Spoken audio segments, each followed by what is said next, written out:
The title of our lesson today is Getting Ready for the Harvest. And this is the first time where James, in his whole book, and this is almost at the end of the book, he gives us a small hint about what our hope stands for. And it's the second coming of Jesus Christ. He says, the Lord's coming is near. And his understanding is that this is the whole resolution of all the troubles we have. The lesson is full of Adventist terminology. Early and latter rain. Second coming. Harvest. Yeah. And he also says, don't swear. Yeah, we have suffering. There is so much things into these verses. But what impresses you most?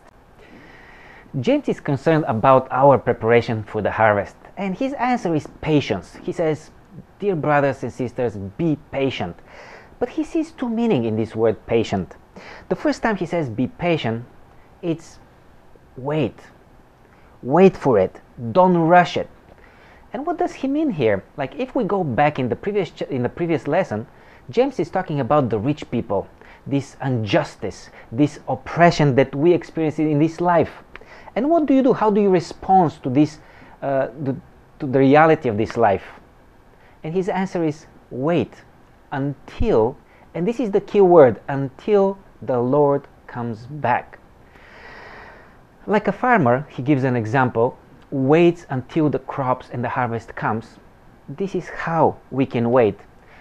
We're not able to fix anything today and now, but we wait until the moment comes. The second time James uses the word patience, he says, be patient, brothers and sisters. It's in the context of verse 10, where he talks about Job and he talks about the prophets in the Old Testament. But now the word patience refers to endurance and perseverance. And he says, like the prophets persevered and endured, be patient like them. And what does he mean here? The prophets and Job, they exercised their faith, they practiced faith, and this matured their life in the knowledge of God. And what was left for them now was waiting for the coming of the harvest, waiting of the coming of the Lord. Mature through perseverance. Yeah. Nick, what do you see in these verses? Like, what impressed you the most? After studying the lesson, the main question that stood for me was, why do we wait for the Lord's coming? We may want the suffering to end. We may want a crown and a house on a golden street. But in our daily routines, we often forget that it's about our salvation. All of us. The example with the farmer and the autumn and spring rain suggests that there is a process of development, there is growth.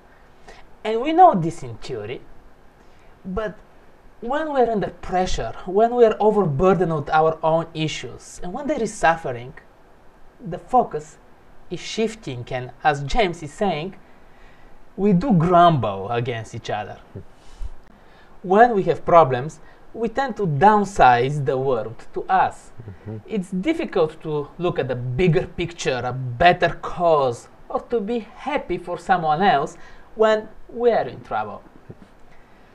On the other hand, sometimes we may be too busy to organize how things will be in heaven and who and how we will get to there. The main message for me is we need help with our focus. And the last verse, verse 12, may seem a bit disconnected from the rest, but I think that it puts the right accent on the issue. It's about integrity. Let's not talk too much. Our actions should be the one that testifies about who we are and about our words. And this is what I find in this lesson. What is my focus when waiting for the Lord? How do you get ready for the harvest? How do you spend the days when waiting for the second coming of Jesus Christ?